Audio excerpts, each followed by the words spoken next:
Bonjour à tous et bienvenue dans cette nouvelle vidéo du journal d'une installation, le journal de l'installation donc de notre collègue Maxime. Nous sommes aujourd'hui le 24 octobre et il ne reste que quelques jours avant la prise de possession de la pharmacie. Alors, qu'est-ce qui s'est passé depuis la dernière vidéo? Eh bien, tout simplement, des choix qui ont été validés. Maxime a choisi donc son grossiste répartiteur, ça sera la SERP. Des conditions commerciales indéniablement plus intéressantes avec un système de logistique qui fonctionne et qu'il connaît. En numéro 2, le grossiste sera l'OCP. Il a fait également son choix sur le génériqueur. Le génériqueur sera Biogarant. Pourquoi Biogarant? Déjà un laboratoire qu'il connaît et tout simplement en fait une offre commerciale bien plus intéressante, avec également des capacités de règlement d'un certain nombre de prestations qui va être plus rapide que le laboratoire qui était en concurrence avec le laboratoire Biogarant, à savoir le laboratoire Mylan Viatris. En parallèle de ça, donc Maxime a réalisé un certain nombre de commandes qui vont lui permettre de réalimenter sa pharmacie au moment de sa reprise, donc au moment du 31. Maxime, qui est actuellement en vacances pour solder ses vacances, repassera vraisemblablement la semaine prochaine pour faire ses rétros et emmener ses produits pour sa future pharmacie. C'est un des éléments logistiques qu'on lui propose dans le cadre de notre partenariat, qui n'est donc pas que financier évidemment, qui était également logistique. Et du coup, en fait, on lui propose de venir piocher dans notre stock de façon à pouvoir alimenter à bonne marge sa pharmacie avec des produits qu'il juge pertinents. Par ailleurs, donc la signature est prévue pour le 31. Nous avons réalisé également tout ce qui est transfert de fonds. Grosso modo, à 7 jours de la signature, il était temps pour nous de faire les virements de fonds. Alors comment ça se passe dans ces cas-là? Donc 3 intervenants finalement dans cette transaction autour d'une SEL, la banque, Maxime et nous. Donc la banque, elle tout simplement, on a contracté un prêt et ils ont, je dirais l'obligation, en tout cas le devoir de réaliser le virement du montant du prêt accordé pour le 31 sur le compte de la CELAS et effectuer les virements nécessaires aux différents prestataires, donc à savoir la vendeuse, à savoir également le cabinet de transaction, à savoir également les intervenants de la transaction, donc à savoir Gilles Andrieux du cabinet Espace, et également le cabinet d'avocats de Maître Gaumont. Également le virement d'une partie des fonds nécessaires à d'éventuels travaux et une alimentation du stock. Pour notre part, nous avons viré depuis notre SPFPL vers la SEL qui a été créée notre apport personnel, à savoir 117 000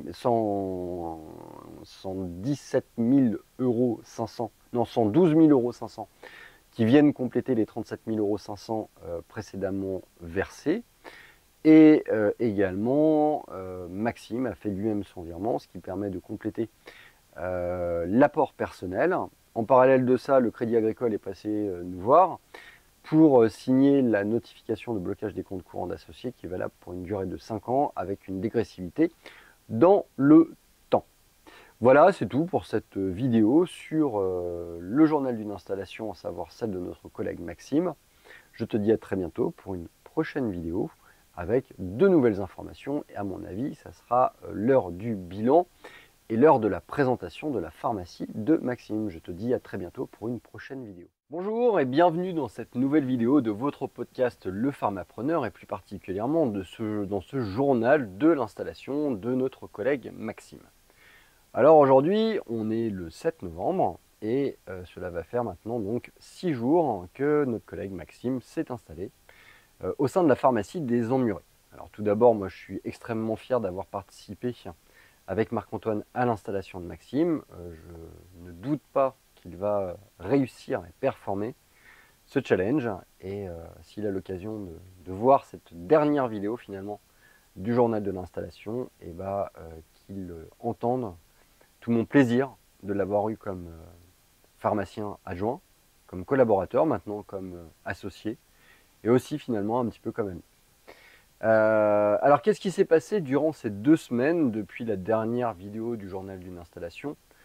Factuellement pas grand chose, hein, et c'était une finalisation finalement de tout un tas de choses qui ont été entrepris, à savoir les rendez-vous avec la CPAM, le fait de figer le partenariat avec un grossiste, les différents horaires de livraison, le grossiste numéro 2. Maxime a également réalisé l'analyse des différentes conditions de son génériqueur avec le choix réalisé de prendre le génériqueur Biogarant. Le choix d'un groupement a été quasiment établi. Et puis la semaine dernière, donc qu'est-ce qui s'est passé? Le 31 octobre, signature de l'acte de vente définitif. Donc au préalable, il y a eu le transfert des sommes d'argent que chacun des parties preneurs devait faire. Alors comment ça se passe dans ces cas-là? Tout simplement, les deux SPFPL se retrouvent à devoir verser leur apport vers un compte séquestre, qui est en l'occurrence le compte de l'avocat qui a réalisé la transaction. Donc nous avons fait notre virement d'apport, Maxime a fait son virement d'apport, et la banque réalise également son virement d'apport sur le compte séquestre, ce qui fait donc le montant total de la transaction. Et ensuite, l'avocat se charge de distribuer aux différents parties de la transaction les sous, donc à notre agent de transaction, Gilles Andrieux.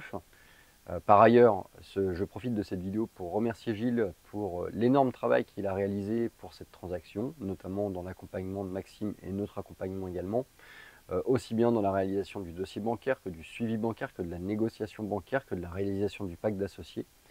Voilà, je le remercie pour tout ça, pour tout ce travail qu'il a réalisé. Encore une fois, un pilier fondamental d'une bonne transaction.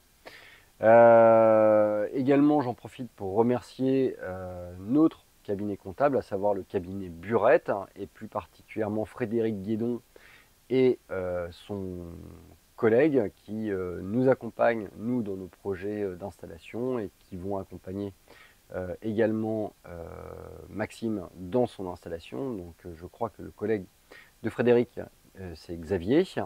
Donc merci à lui.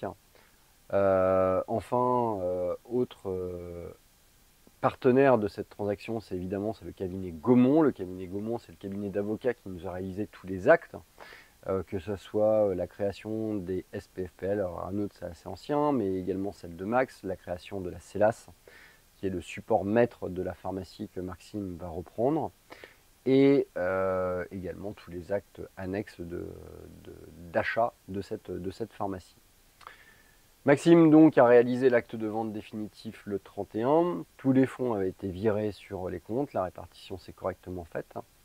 L'inventaire a été réalisé selon les normes ANIP avec l'éjection d'une partie d'un stock non utilisable, et Maxime a repris la direction de la pharmacie des Emmurés le 1er et plus particulièrement le 2 novembre. Samedi 2 novembre, les premiers retours sont bons, Maxime est fatigué évidemment, mais c'est normal, c'est le début d'une installation avec beaucoup de choses évidemment à gérer. Voilà, donc les premiers retours sont assez bons, a priori la patientèle est plutôt contente du changement de direction, du changement de dynamique. Maintenant, nous, on va jouer notre rôle d'investisseur, de partenaire, c'est-à-dire qu'on va apporter notre support logistique, notre support financier également à Maxime. On attend qu'il nous passe, en tout cas qu'il ait le temps de nous passer ce commande de réassort de façon à re-remplir sa pharmacie et faire en sorte qu'il ait du matos à vendre. On s'est revu avec Maxime ce jour, donc jeudi, pour la finalisation de notre pacte d'associés. Donc le pacte d'associés avait été déjà largement réalisé par le cabinet Gaumont. Il restait juste à finaliser les quelques petites lignes. Alors le pacte d'associés, c'est toutes les relations qui vont nous rapprocher avec Maxime dans son activité, avec notamment des critères de choix sur des décisions d'investissement, et puis également des critères notamment en cas de litige, et enfin la définition de critères propres à la fin de notre association, à l'issue de 5 ans, parce que nous on a toujours souhaité réaliser des associations courtes de façon à pouvoir permettre à nos assistants de s'installer seul, je dirais, extrêmement rapidement. Donc voilà. Fin donc de ces vidéos du journal d'une installation. Maintenant les prochaines vidéos dont je te parlerai pour la pharmacie de Max, ça ne sera plus le journal d'une installation, mais ça sera le journal du quotidien d'un pharmacien finalement dans sa nouvelle pharmacie à l'occasion de nos visites. Donc nous avons l'intention avec Marco d'aller voir Maxime 2 ou 3 fois dans l'année en fonction de ses besoins, et puis peut-être même un petit peu plus si jamais il a besoin qu'on lui amène certains dispositifs. Sur ce, je te souhaite une bonne fin de journée, je te dis à très bientôt pour de prochaines vidéos évidemment.